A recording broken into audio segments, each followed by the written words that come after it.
silence or open comments? No? All right, Winnie, take it away. Good morning. My name is Winnie Lamb from the National Watch Center.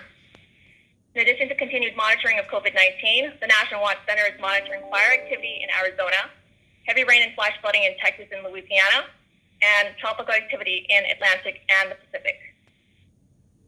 We'll begin with an update on COVID-19. Nationwide testing is over 27 million.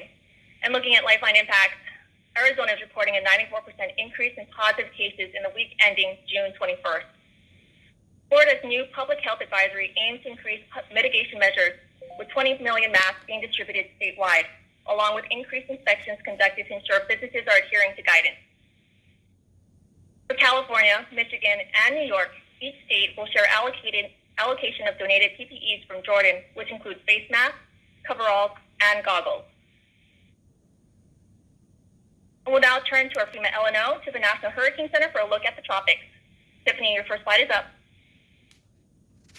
Good morning. I'll start first in the Atlantic, where we have Tropical Depression Dolly, which had a brief stint as a tropical storm yesterday. However, this morning, Dolly has once again depression, and further weakening is anticipated as it moves over the cooler waters of the North Atlantic.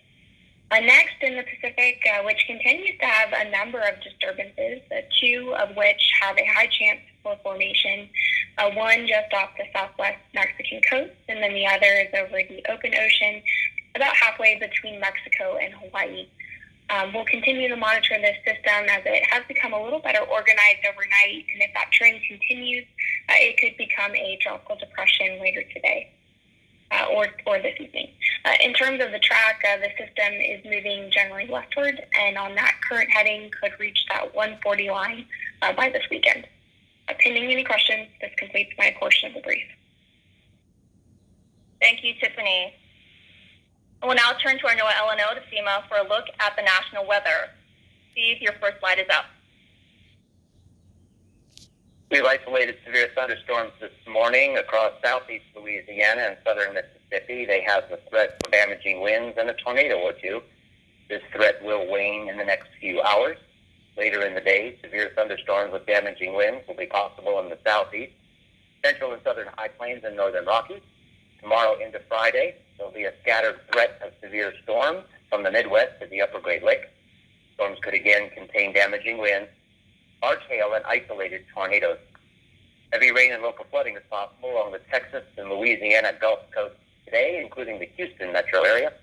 Heat advisories are in place across northern and central California, as well as central and southern Florida. Next slide. There's a broad area at risk for high-base thunderstorms with dry lightning and gusty winds across the Great Basin into the Four Corners area today and tomorrow. And tomorrow, a more widespread area of 15 to 25-mile-an-hour winds will impact Arizona and New Mexico, and several large fires are currently burning in these areas. Additional fire growth will be possible. Next slide. And looking at the hazards this weekend into next week, critical fire weather conditions spread into the Great Basin and Intermountain West. The excessive heat will build into the northern plains. There is a heavy rain threat from the Midwest across the Ohio Valley into the central Appalachians and Northeast. Pending any questions, that concludes my portion of the brief. Thank you, Steve. For wildfire activity, we received an FMAG overnight for the Gila fire in Arizona, which has burned over 900 acres with 0% containment, with one home destroyed and another damaged, and over 400 homes are threatened along with other community structures. Mandatory evacuations are in effect for 1,000 people. And we continue to monitor the Bighorn fire in Pima County, Arizona. Acres burned has increased to 65,000, and containment remains at 33%, and 365 evacuations remain in effect. Over 12,000 homes remain threatened.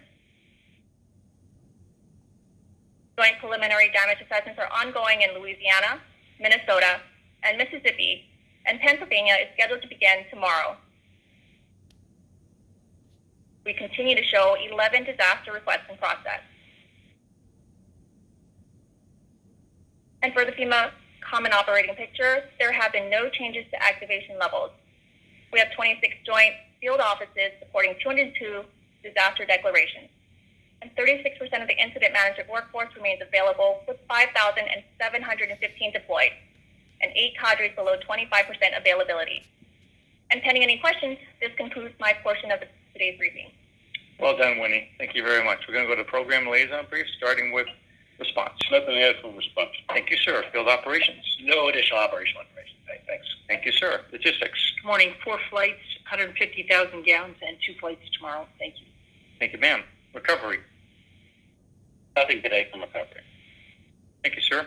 OCIO. Morning, sir. CIO has nothing to report. Thank you, sir. EA. Nothing for today. Thank you, sir. Dr. McIntyre. Nothing to add at this point. Thank you, sir. OCC. Nothing additional. Thank you. Thank you, sir. CISA. No updates today for CISA. Thank you. All right. Thank you. NCP. Good morning. Nothing additional from NCP. Thank you. USACE. Good morning, sir. No updates from USS. All right. Thank you, Paige. NCRC. Good morning. Governor Northam announced yesterday that Virginia would move to phase 3 on the 1st of July, and that will include the jurisdictions in Northern Virginia. That's all I've got. Thank you, sir. DOD. Good morning, sir. Nothing significant for the group today. Thank you. U.S. Coast Guard. Good morning, sir. Nothing for the Coast Guard. Thank you. DEC. Good morning. Nothing from DEC. Thank you. USAR. Good morning, sir. Nothing to add for you, sir. Thank you, Chief. FIMA. Good morning, sir. Nothing from Simon. Thank you. OCAO. Good morning. Nothing this morning. Thank you. Thank you, ma'am. HHS. Nothing this morning, sir. Thank you. Thank you, sir. FEMA Operations Center. Good morning. Nothing to add from the FOC. Thank you, Dennis. From JCTF. Sir, nothing to add. Thank you, Tom. Storm Prediction Center. Good morning. We are monitoring the severe weather threat for today. Thank you. Thank you, Dr. Erickson. And finally, U.S. Northcom. No issues. Thank you. All right. Thank you, Mike. Sir. Ethan, Nope. Thanks a lot. Appreciate all the hard work everybody's putting in. Thank you, ladies and gentlemen. That concludes today's daily operations briefing.